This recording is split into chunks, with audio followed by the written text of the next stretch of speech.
Today we have Kavita Krishnan with us, the Secretary of All Indian Progressive Women's Association. It's such an honor and pleasure to have you here.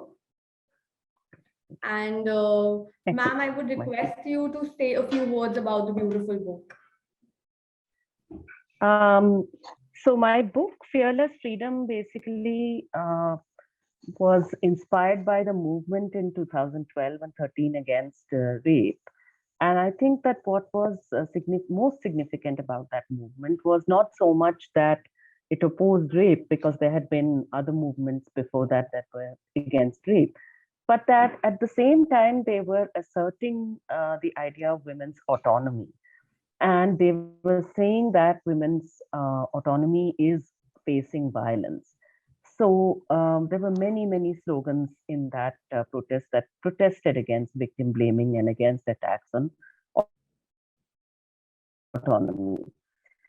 And by this, I mean they were directly attacking the idea which would suggest that women can keep themselves safe by just, having reasonable restrictions on their freedoms. And this is such a widespread, widely accepted idea that a lot of violence against women's autonomy basically can disguise itself as safety, can disguise itself as protection. And that's what I think I basically researched and wrote about. So my book looked at these ideas of freedom in different frames. They looked at how to look at data also in our country, how to examine data. So instead of just saying, oh, so many rapes per hour, per minute, or whatever, to see that even the data on rape is actually misleading. There's other forms of violence which are hiding in that data. Then data about attacks on women's autonomy, how they are very significant in our country as compared to other countries. And also, the different ways in which women are unfree in different contexts. So in conflict areas like Bastar or Kashmir, how are things there? How do political narratives discuss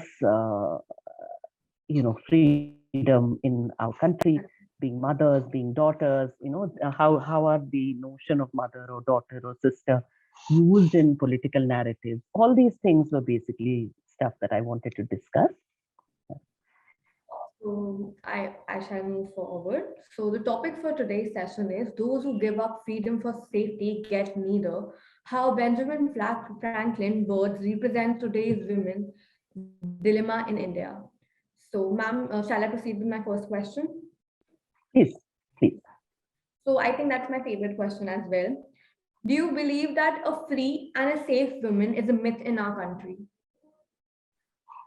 I don't think it's a myth in that sense, so much as the idea that we are continuously being told that if you give up your freedom, you can be safe. That is a myth, I think. So it isn't so much that freedom is a myth. It's the idea that your attacks on your freedom are justified in the name of your safety. And I think that is so widespread, it's difficult to recognize automatically. For instance, let me give you a recent example. The government has just spoken about, the cabinet has just passed a proposal to raise the age of marriage, minimum age of marriage, to 21 for women. The age of marriage for men is already 21. Now, a lot of young women are welcoming this because they are saying that, we would not like to get married early, we would like to get married later, and so on and so forth. Now, the point is, if you would like to get married later, that should be your right? As an adult, you're adult once you're 18. So whether you're a woman or a man, nobody should be pressurizing you to marry early. If they pressurize you, you should be having the absolute right to say no, right? So the point is, why do you need a law that criminalizes you or your parents or your boyfriend or husband in case you want to marry between the ages of 18 and 21? That is the real issue over here. And so the idea, so the whole discussion in the public discourse is as though there is no room for women's own autonomy or decision making there. The decision is whether parents or will decide, whether khap panchayats will decide, or whether Muslim Personal Law Board will decide, or whether government will decide. Why let the woman decide? She's an adult once she's 18. Let the man decide. He's an adult once he's 18. So make the minimum age of marriage for both women and men 18 is the point that a lot of women's groups are making. And the point that we are also adding to that is that already when women marry for love, when they elope, usually they elope because their parents are unhappy with such relationships, and they want they do not want intercaste, interfaith marriages, etc. What happens in such cases is often that certain groups, they come and they offer their services to the parents, saying, "We will get your daughter back for you." And so, what you have to do is you have to play along with us, and you file a case of rape and kidnapping against the guy, and you claim that your daughter is a minor.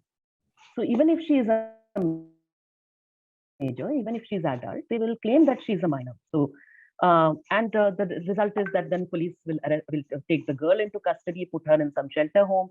Shelter home is like a prison for her. So they will and tell her, you can get out of this only if you agree to go home with your parents. So in a way, there is this whole torture situation where she is under duress and her freedom is taken away until and unless she agrees to, कि मैं नहीं शादी करूंगी, I'll not marry that guy and I'll go home with my parents. So the point is that this change in the law, if it happens, will only empower those people who are already attacking women's autonomy.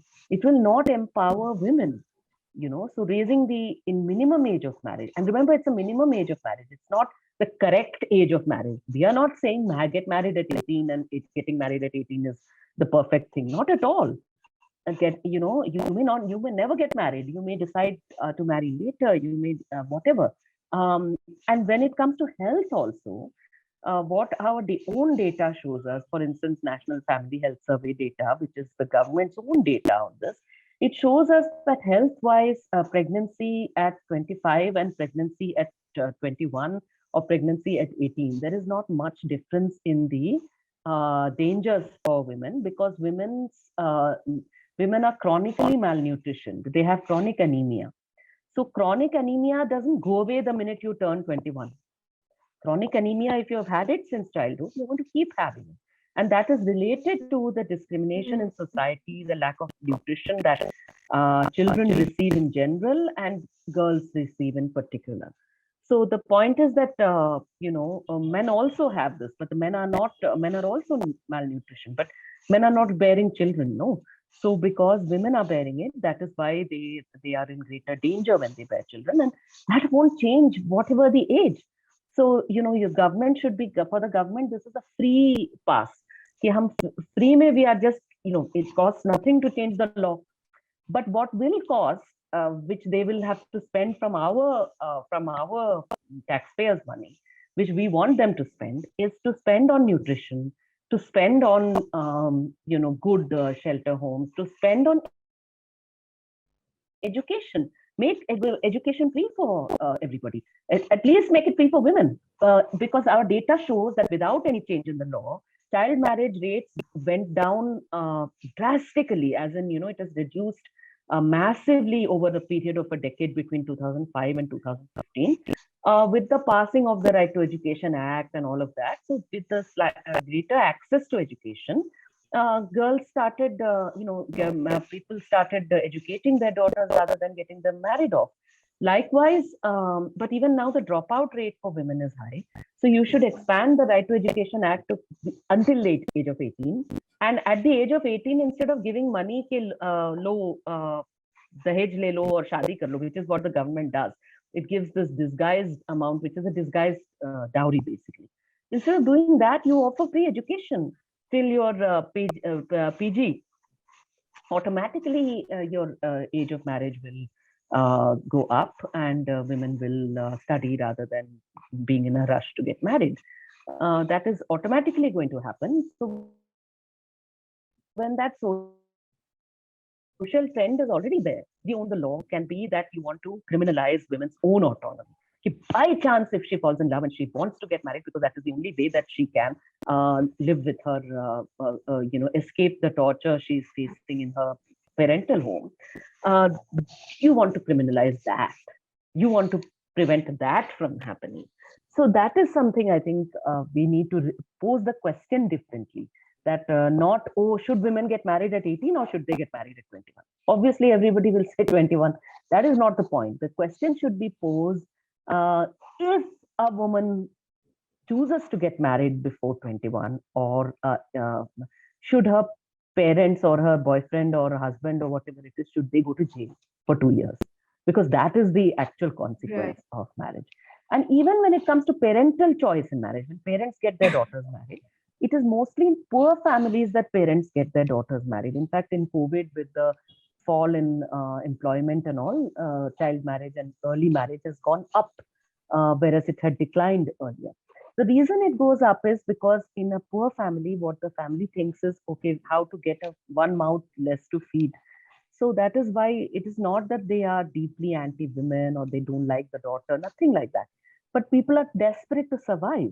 And so what will end up happening if you criminalize marrying girls? If you say that marriage beneath 21 is child marriage, even though the Right. woman is an adult, but she will be treated as a child for the purpose of marriage, then you will send poor parents to jail. You will be sending them to prison for something, for a circumstance which is not under their control. So that is not a good thing, you know. Right. Yeah. I surely believe that. And should we move on to the next Yes, question? of course, of course. By giving up freedom in search of safety, do you believe women are losing both? Yes, certainly. You see, the point is that women are already, where is it which, when people say, Acha, you will be safe, and so you give up your freedom, where do they keep you? They say you stay at home, char diwari mein raho, you stay inside home, and you will be safe. Or stay at the hostel, you will be safe.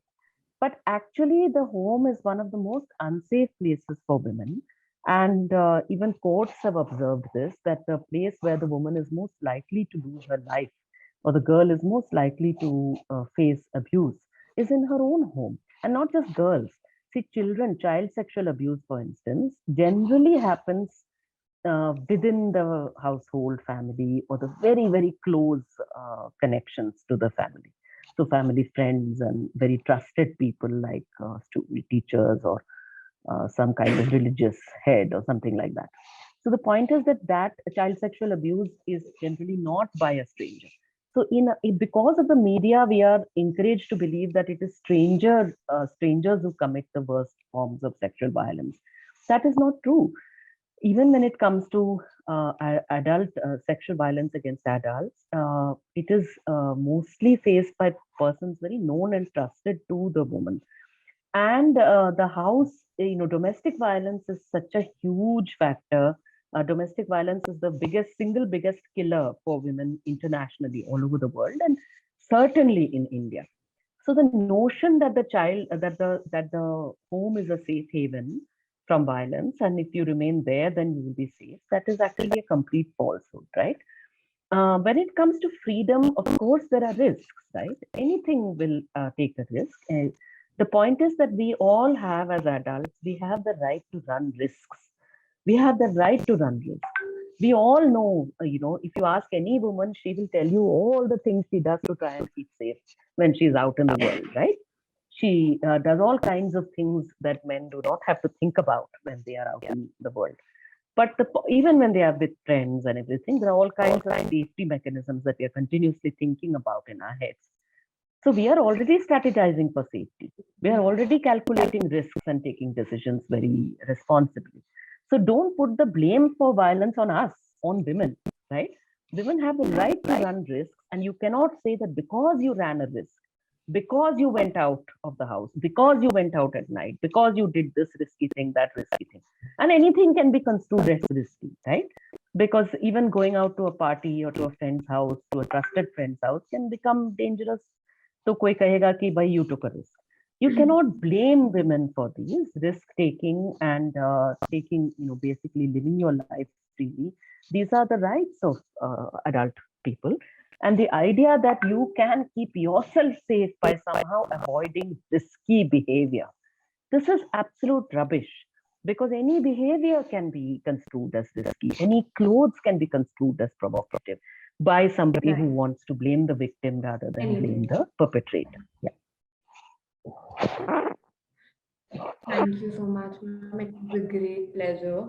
And the session was great. I learned a lot of things, and your opinions were very valuable to us and our viewers. It was such a pleasure having you here. Have a great day. You too. Thank Anything, you. ma'am, you Thank would you. like to say? No, I'm absolutely fine. I hope that you are not unwell. You're sounding slightly under the weather, as am I. So there's a lot of the virus around. Bye-bye, Take ma'am. care. Be safe. Yeah. I'm absolutely. Okay. But I would request you to take care and Sure. have a great day ahead. Hope to see Thank you you. guys soon. Yes.